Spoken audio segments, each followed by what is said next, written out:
The former director of the Trump campaign's National Security Advisory Committee, J.D. Gordon, said that he and Jeff Sessions, then the committee's chairman, did not know about George Papadopoulos' emails.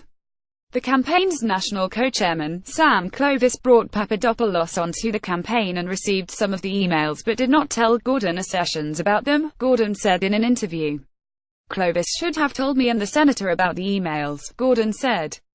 The former director of the Trump campaign's National Security Advisory Committee said that he and Jeff Sessions, then the committee's chairman, did not know that a low-level advisor continued to try and arrange a meeting between President Donald Trump and Russian President Vladimir Putin after Sessions first nixed the idea in March of 2016.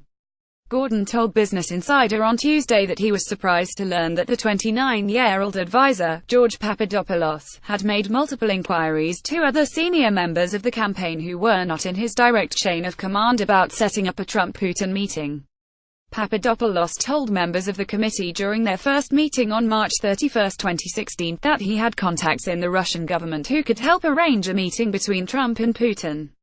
Sessions shot down the idea, Gordon said. But lawmakers have begun to question whether the former senator perjured himself when he told the Senate Judiciary Committee earlier this year that he was unaware of any contacts between the Trump campaign and Russian officials. "Papadopoulos obviously went to great lengths to go around me and Sessions," Gordon said on Tuesday. "Presidential campaigns are like that. I have been senior advisor on 3 now. Very hard to know what every single person is doing, especially since some folks deliberately go around the chain of command to circumvent it." Gordon, who said he spent thousands of hours on the campaign as the National Security Advisor in the Policy Office, said that campaign leaders didn't pay much if any attention to low-level volunteers like Papadopoulos, other than trying to ensure they didn't get the campaign in trouble. Papadopoulos, a low-level volunteer. The White House has attempted to cast Papadopoulos as unimportant because of his status as a volunteer. But a former Trump campaign official said reporters should feel free to push back against the volunteer narrative. Most people involved on the campaign were volunteers because Trump didn't want to pay anybody, the person told Business Insider. Regardless of his title, Papadopoulos evidently was emboldened enough to email several top Trump advisors, including campaign manager Corey Lewandowski, campaign chairman Paul Manafort, and national chairman Sam Clovis, multiple times after learning in April 2016 from an overseas professor with ties to the Kremlin that Russia had dirt on Hillary Clinton in the form of thousands of emails. Manafort forwarded one such email to his associate, Rick Gates, saying, "Let's discuss. We need someone to communicate that DT is not doing these trips. It should be someone low-level in the campaign so as not to send any signal." Manafort and Gates were indicted as part of special counsel Robert Mueller's investigation on Monday for alleged financial crimes and are currently on house arrest. Gordon says he never received any emails about any Russia meetings from Papadopoulos during the campaign, and noted that he has already turned over all of his emails to the House Intelligence Committee. "George clearly went around us to people who were not in his direct chain of command," Gordon said.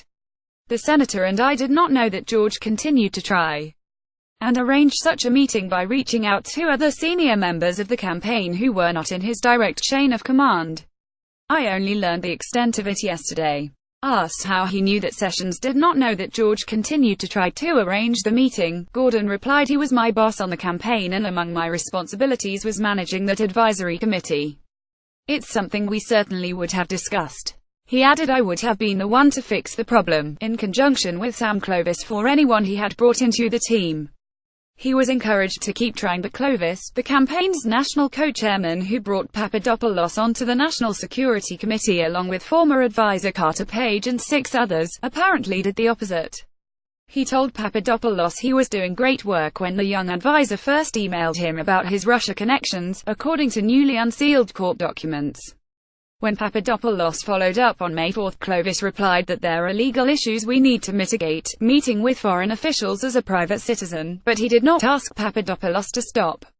And in August, Clovis encouraged Papadopoulos and another unnamed foreign policy advisor to make the trip to Russia, if it is feasible. Gordon said on Thursday that he is sure the senator would have told me if he had spoken with Clovis about Papadopoulos' emails. But he said that Clovis should have told me and the senator about Papadopoulos' continued efforts to arrange the Trump-Putin meeting. Though in Sam's defense, he was extraordinarily busy and my sense in retrospect is he was just being polite to George, he said.